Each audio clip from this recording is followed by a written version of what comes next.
আসসালামু আলাইকুম ওরহমতুল্লাহি ওবরাকাতু। সবাই কেমন আছেন? আশা করি সবাই ভালো আছেন। আমরা সকলে একটি বিষয় দেখতে পাচ্ছি সোশ্যাল মিডিয়াতে, যে বিভিন্ন কলেজ, ভার্সিটি, ইউনিভার্সিটি এই সকল শিক্ষাঙ্গনের শিক্ষকদেরকে অপমানিত করে তাদেরকে পদত্যাগ করানো হচ্ছে। তো এই বিষয়ে অনেকেই, সুশীল সমাজ বা যারা, অনেকে অনেকভাবে এটা দেখছেন। কেউ দেখছেন ভালো চোখে, কেউ দেখছেন খারাপ চোখে।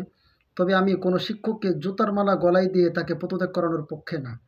এরপরও যারা জাফর ইকবাল মার্কা শিক্ষক, তাদেরকে অবশ্যই এভাবেই লাঞ্ছিত করতে হবে। তো আমার যতটুকু মনে হয় যে ছাত্র সমাজ এতটাই বোকা না বা এতটাই অজ্ঞ না যে ভালো ভালো শিক্ষকদেরকে এইভাবে লাঞ্ছিত, অপমানিত করে তাদেরকে পদত্যাগ করানো হচ্ছে। তো অবশ্যই যেসব শিক্ষকদেরকে অপমানিত, অপদস্থ করে পদত্যাগ করানো হচ্ছে, তারা এগুলার প্রাপ্য বা এগুলার যোগ্য, অপমানিত হওয়ার যোগ্য, বা তারা অনেক জঘন্য পর্যায়ের শিক্ষক নামের কলঙ্ক। এই জন্যই তাদেরকে এইভাবে পদত্যাগ করানো হচ্ছে। আমরা সকলে জানি যে অনেক শিক্ষক আছে যে মেয়েদেরকে যৌন হয়রানি করে, মেয়েদেরকে মানে তাদেরকে যৌন হয়রানির নামে তাদের পরীক্ষায় পাশ করিয়ে দেওয়া, তুমি আমাকে একটু সময় দিলে পরীক্ষায় পাশ করাই দেবে, এরকম বিভিন্ন রকম শিক্ষক আছে। হয়তো ওই মার্কা শিক্ষক, আর যদি প্রকৃত ভালো শিক্ষক হয়ে থাকে, তাকে এটার পক্ষে আমি না। তবে আমার দৃঢ় বিশ্বাস ছাত্র ভাইরা এটা করছে না। যেমন একটা ভিডিও দেখলাম যে, স্যার আপনি যদি পদত্যাগ করেন তাহলে আমাদের শেষ। এরকম ভালো একজন শিক্ষককে তারা বলছে যে, স্যার আপনি পদত্যাগ করতে পারবেন না, এটা আমাদেরকে সিদ্ধান্তটা জানান। তো ভালো শিক্ষকের সাথে ভালো আচরণ করছে, হয়তো জাফর ইকবাল মার্কা যে শিক্ষক ছিল তাদের সাথে বাজে আচরণ করছে।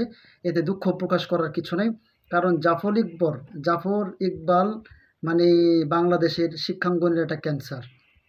বাংলাদেশের শিক্ষাঙ্গনটাকে কসাইখানা পরিণত করছে।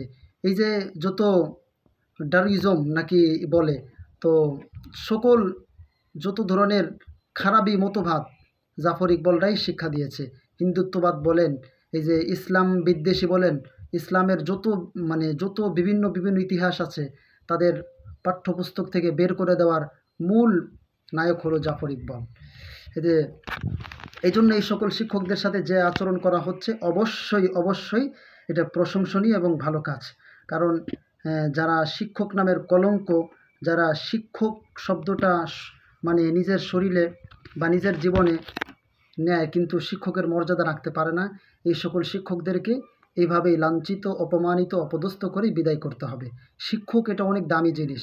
এই শিক্ষকের মাধ্যমেই এই পৃথিবীতে যত শিক্ষা প্রচার হয়েছে, সভ্য জাতি প্রচার হয়েছে। ভালো একটা জাতি শিক্ষার মাধ্যমেই হয়।